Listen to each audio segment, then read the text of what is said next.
The night air was heavy under the bridge. Lagos traffic roared above, headlights sweeping across the dark corners where shadows lived. Johnson sat on the cold concrete, his back pressed against the cracked wall, and unwrapped the small nylon plate of steaming jollof rice he had bought with the last money in his pocket. His stomach growled loud, and his hands shook with hunger. But just as he lifted the first spoon, a frail voice broke the silence. "My son, please, help me." Johnson turned.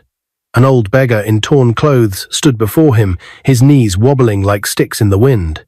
His face was thin, his ribs sharp under his skin. The man's eyes, tired, hollow, and wet with desperation, were fixed on the food in Johnson's hands. "Please, I have not eaten since yesterday. I am dying. Help me." The words hit Johnson's heart like a blade. His throat went dry. This was his only meal. The sweat from the construction site was still on his body. The ache in his bones begged for food. If he gave it away, he would sleep hungry again. His body screamed, "No." But in his mind, his mother's voice echoed soft but unshakable. "Kindness has a way of always coming back to you. Give from the little you have, Johnson. You don't need to have it all before you can help." He closed his eyes, breathing deep, and then, without another thought, he stretched the food out. "Here, Baba. Eat. You need it more than I do." The old beggar's eyes widened. His cracked lips trembled into a smile as he accepted the food with shaking hands. He lowered himself to the dusty ground and ate greedily. Tears mixing with the grains of rice, Johnson just stood there, watching with a weak smile, even as his own stomach cried in pain. But across the road, something else was happening. A black SUV was parked under a streetlight, its tinted windows rolled halfway down. Behind the wheel was a driver, and beside him, leaning slightly forward, with eyes narrowed in curiosity, sat Billionaire CEO Williams Donald, the man whose signature could move millions, the man whose company employed thousands across Nigeria. He had stopped to answer a phone call, but what he saw on the other side of the road froze him. He saw a homeless boy sacrifice his only meal for a starving stranger. He saw selflessness in its rawest form. Williams's chest tightened. For years, he and his wife had prayed for a child, but the heavens had stayed silent. Money could buy him everything, but not what his heart longed for. Yet here, on a dirty Lagos street, he saw something purer than gold. His eyes burned. "Driver, wait." When the old beggar finished eating and shuffled away, Johnson walked back to his corner, hugging his knees as though holding himself together. He didn't see when the SUV door opened.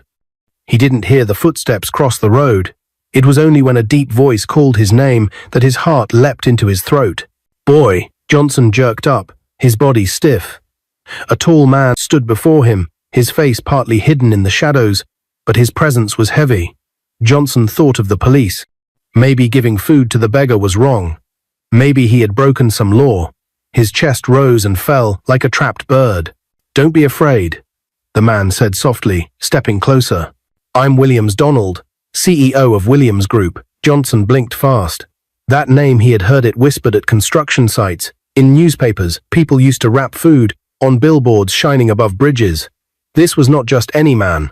This was him. "I saw what you did for that old man," Williams continued, his eyes locked on Johnson. "I was impressed." Johnson swallowed hard, his lips trembling. I was just helping, sir." "Helping?" Williams' voice sharpened. "Where is your food? Why don't you buy another one?" Johnson dropped his gaze to the ground. Shame burned his chest. "That was all I had, sir." But he needed it more. Silence hung heavy. The billionaire's jaw tightened. Something stirred inside him, anger, sadness, admiration, all tangled into one storm. "Where are your parents?" he asked finally. Johnson's eyes filled with tears. His voice cracked as he whispered, "They died in an accident 2 years ago. My uncles took everything. I live here under the bridge. I work at construction sites to eat. That's all." For a long moment, Williams said nothing. He just stared at the boy, his fists clenching at his sides. This was more than a coincidence. This was fate, God placing a broken boy in his path. Williams exhaled, then bent slightly, his voice trembling. "Johnson, your kindness has paid off tonight. From this moment, I'm going to change your life." Johnson's breath caught. His body froze. His mind screamed, "What does he mean?" But before he could speak, Williams stretched out his hand. "Will you be my son?" Johnson's heart slammed against his ribs. His knees shook. The world seemed to blur around him. Tears rolled down his cheeks as he stared at the billionaire's outstretched hand. Was this real? Could it be true? The night roared with traffic, but under the bridge, silence swallowed Johnson whole. And then, a shadow moved in the distance. Someone had been watching too. Johnson's body shook as he stared at the billionaire's outstretched hand. His lips trembled, his tears refusing to stop. Never in his wildest dreams had he imagined that anyone, let alone Williams Donald, would call him son. He wanted to say yes, to grab that hand, to cry into the chest of a father he never thought he'd have again. But just as he stretched his fingers forward, Johnson froze, his head whipped around. On the far side of the underbridge, near the shadows where the dim streetlight could barely reach, someone was watching. A tall figure stood still, his outline sharp, but his face hidden. Johnson's stomach dropped. His first thought was, "One of my uncles?" The figure leaned against a concrete pillar as though enjoying a show. His voice cut through the night like a knife. "So, this is where you've been hiding, Johnson." Johnson's throat locked.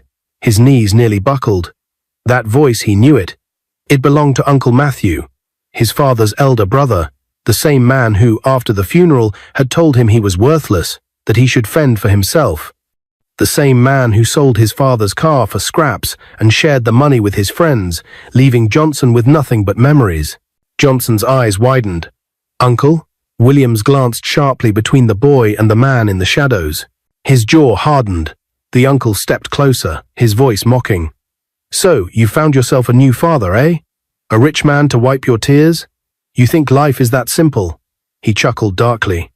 "You belong to the streets, Johnson. That's where I put you, and that's where you'll die." Johnson's chest heaved. Shame, anger, and fear twisted inside him like broken glass. He wanted to scream, to fight, to tell Williams everything. But his tongue felt heavy, his spirit too weak.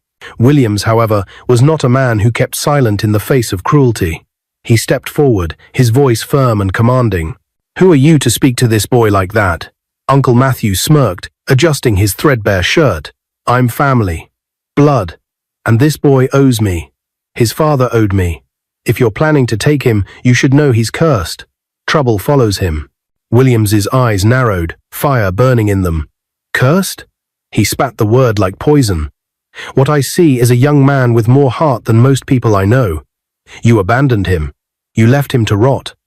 And yet he still found the strength to give away his only meal tonight. That is no curse. That is greatness waiting to shine." For the first time, Johnson saw his uncle's confidence falter. But Matthew quickly covered it with a sneer. "You think you know him? Fine, take him. But don't say I didn't warn you. The boy will bring you down." He spat on the ground and disappeared into the darkness, his footsteps fading into the chaos of the night. Johnson's chest collapsed with relief, but also fear. What if his uncle was right? What if he really was cursed? Everyone who had ever loved him seemed to be taken away. His parents, gone in the accident. His home, stolen. His dreams, shattered. Would this billionaire also regret ever meeting him? His head dropped. Tears stung his eyes again. "Sir, maybe you shouldn't help me. Maybe I'll only bring you pain." Williams's hand landed firmly on Johnson's shoulder, steady and strong. "Don't you dare believe those lies. Do you know what I saw tonight? I saw a boy who had every reason to turn bitter, yet chose kindness instead. I saw a heart stronger than money, stronger than power. Johnson, you are not cursed. You are chosen." The words hit Johnson like thunder.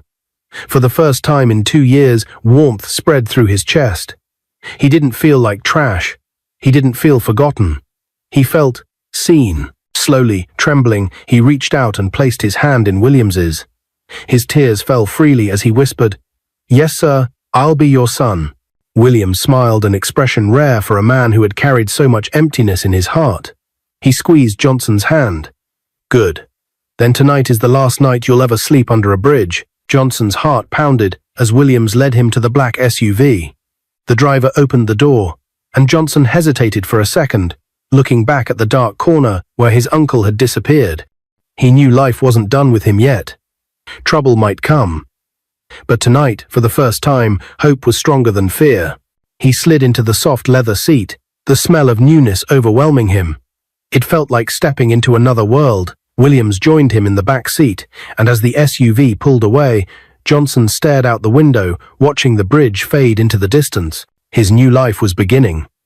But destiny wasn't done testing him. Because in another part of Lagos, Uncle Matthew was making a phone call. "I saw the boy tonight," he said coldly. "He's with a rich man now.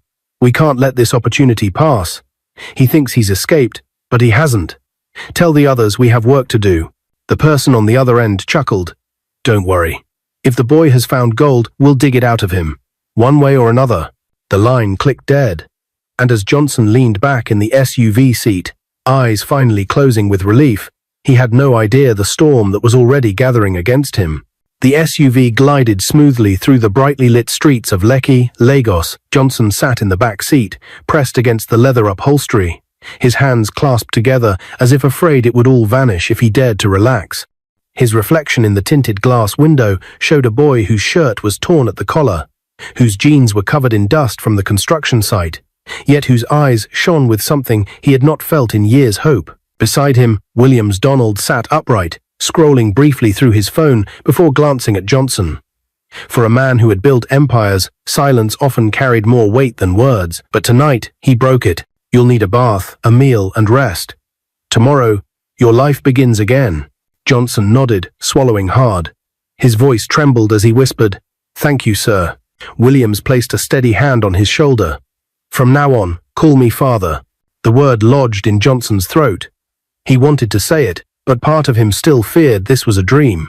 His parents' faces flashed in his mind, his mother's soft smile, his father's proud eyes. His chest ached, but it also warmed. Slowly, almost uncertainly, he breathed the word, "Father." William's lips curved into the faintest smile. He turned his face to the window, hiding the moisture gathering in his eyes. When the SUV finally stopped, Johnson stepped out into a different world.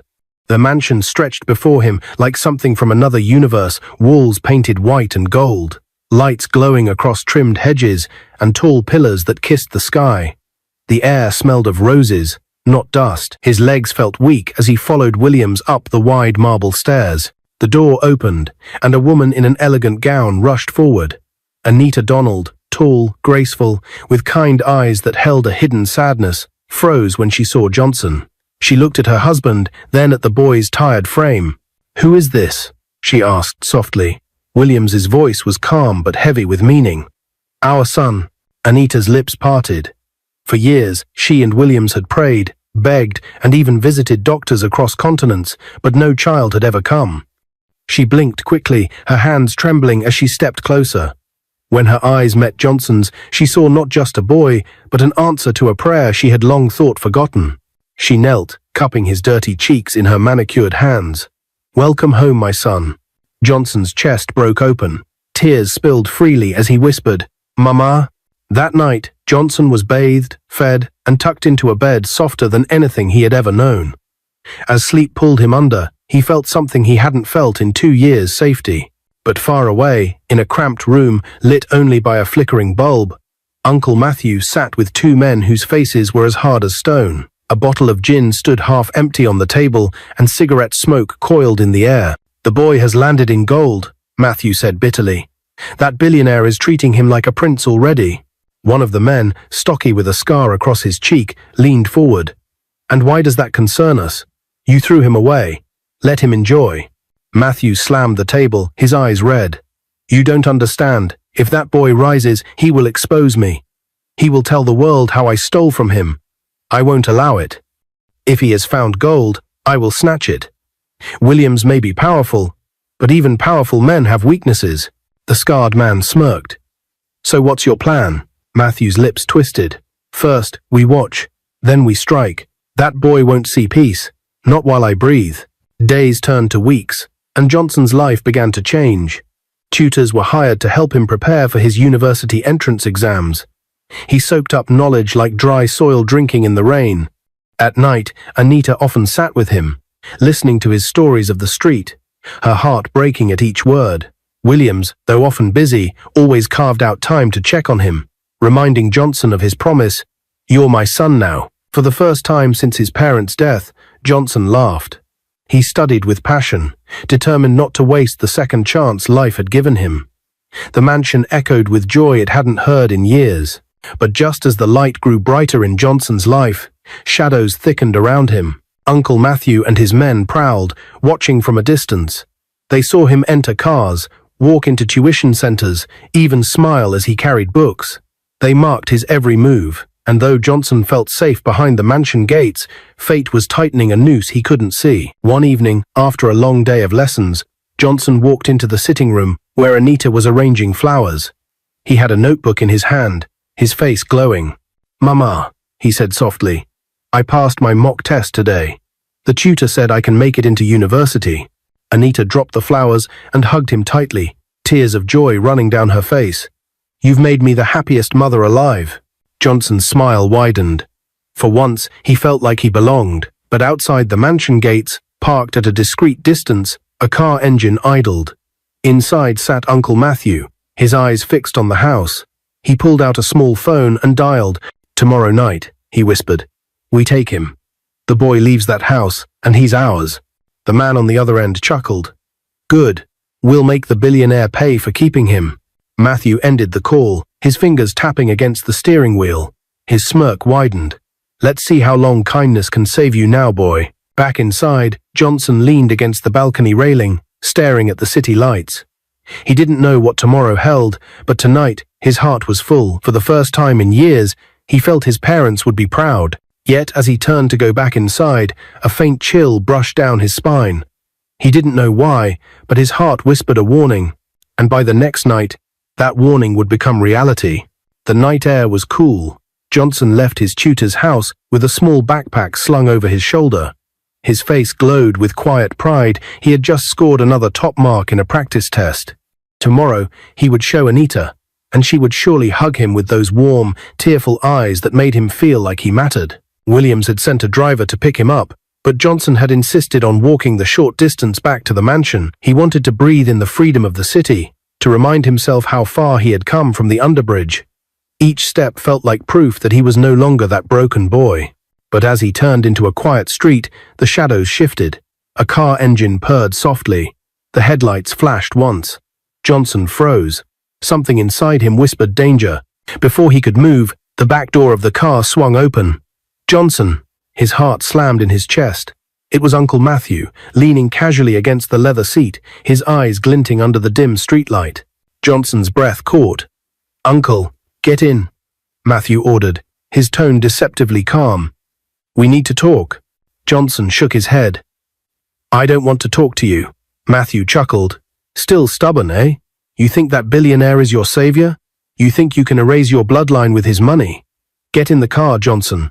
Or, I'll come out there and drag you myself." Johnson's legs trembled. He wanted to run, to scream, but fear pinned him to the ground. The door closed, the car rolled forward, and suddenly two men stepped out from the shadows behind him. Scarred cheeks, muscular arms, faces he remembered from the street corners where trouble lived. "Move," one of them barked. Johnson's chest heaved as he was pushed into the car. The door slammed shut, locking him in darkness with the men who had stolen his childhood. The car sped through back roads until the lights of Lekki disappeared. They stopped at a warehouse, half abandoned, its walls covered in peeling paint and graffiti. Inside, the smell of rust and oil hung thick in the air. Johnson was shoved onto a wooden chair, his wrists tied roughly with rope. Uncle Matthew paced slowly in front of him, smiling like a man savoring a cruel joke. "You've grown, boy," Matthew sneered. "From a street rat to a prince overnight. But let me tell you the truth, you don't belong there.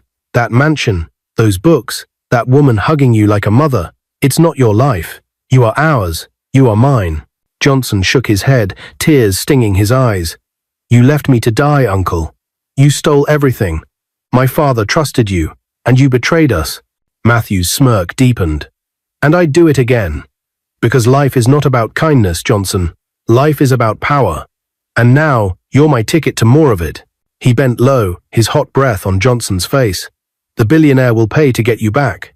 And when he does, I'll bleed him dry. Then we'll see how long his so-called kindness lasts." The scarred man behind Matthew chuckled. "If he doesn't pay, maybe we sell the boy." Plenty of people looking for young workers.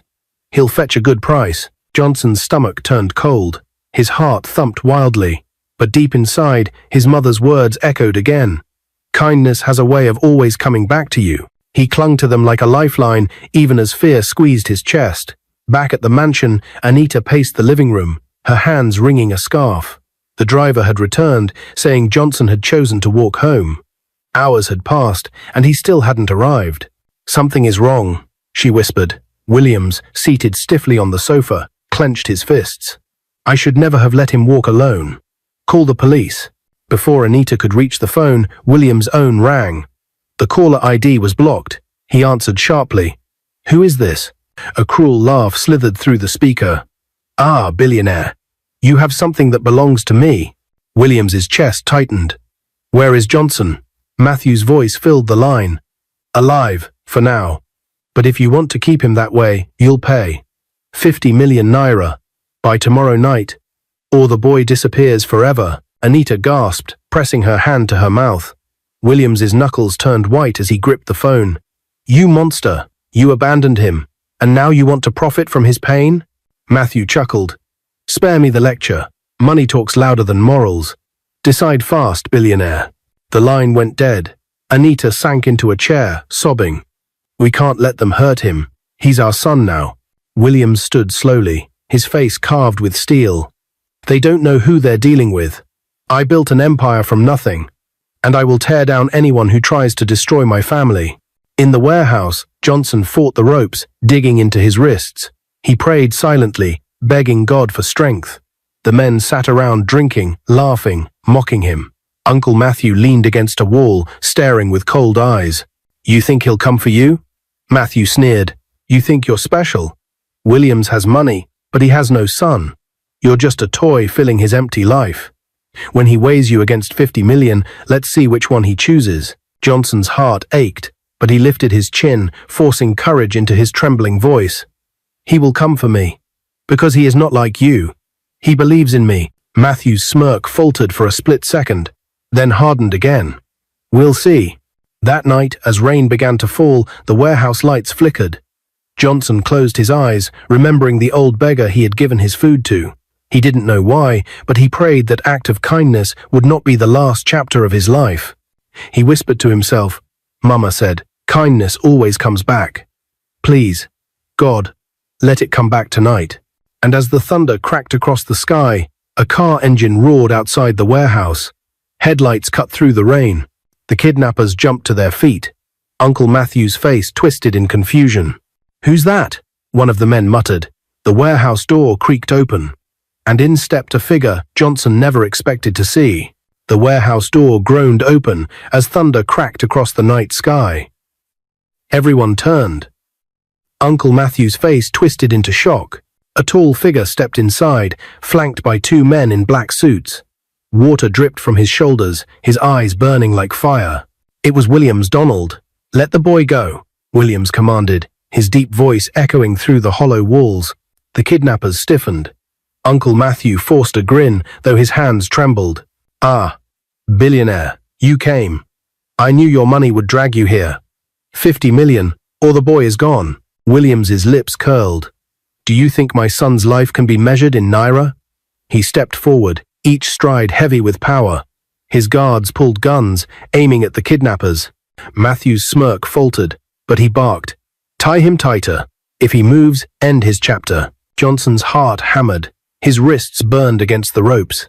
For a moment, he feared the nightmare was real, that Williams would walk away, unwilling to fight. But then he met Williams's eyes, and what he saw there was not fear. It was a father's fire. Williams raised his hand slowly, signaling his guards to hold. He looked directly at Matthew. "You think you can buy me with fear? You think you can undo what God has already written? This boy is mine, now, my son, and no man will touch him."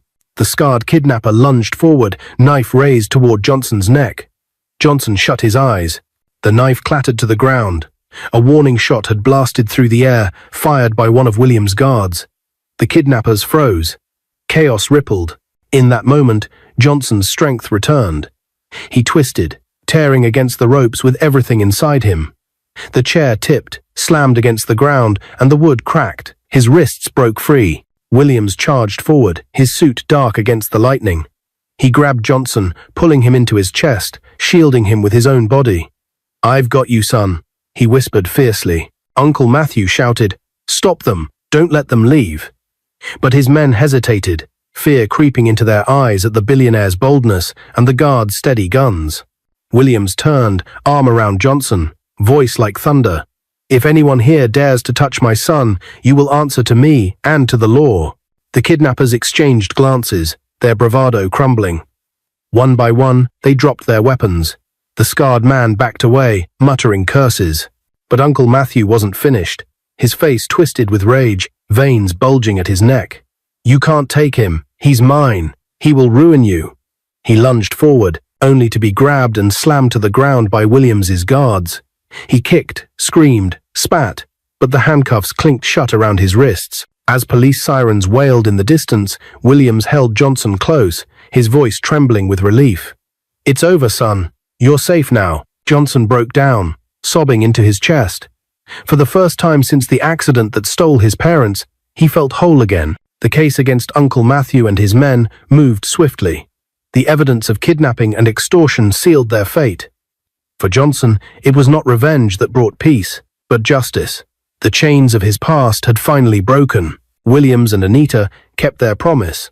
Johnson was enrolled in the best preparatory classes, and when he sat for his university entrance exam, he passed with flying colors.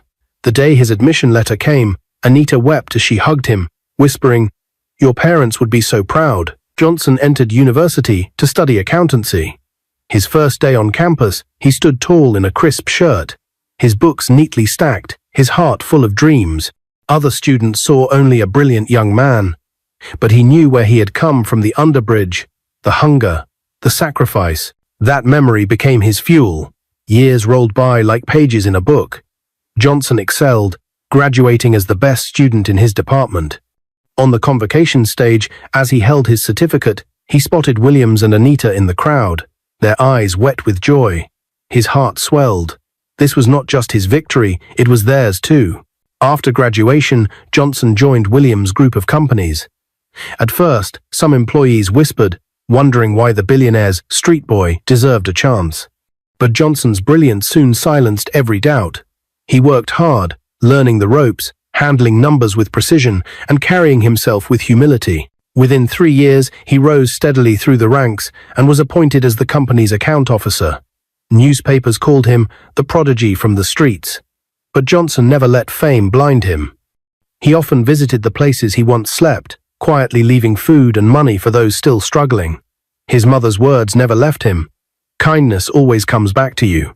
It was during an economic summit in Abuja that fate struck again. Johnson met Sophia, a young woman with a radiant smile and a mind as sharp as his. She was a financial analyst, passionate about her work, but it was her heart that drew him. Their conversations stretched late into the night, filled with laughter and dreams. Williams and Anita welcomed her warmly, seeing the joy in Johnson's eyes. Soon, love blossomed into commitment. The wedding was a spectacle: dazzling lights, friends and family gathered, and at the altar, Williams and Anita walked Johnson and Sophia down the aisle together. Their tears flowing freely, the boy they had once found under a bridge was now a man beginning his own family. 1 year later, the cries of newborns filled the hospital ward. Sophia lay on the bed, exhausted but smiling, as Johnson held 2 tiny bundles wrapped in soft pink cloth.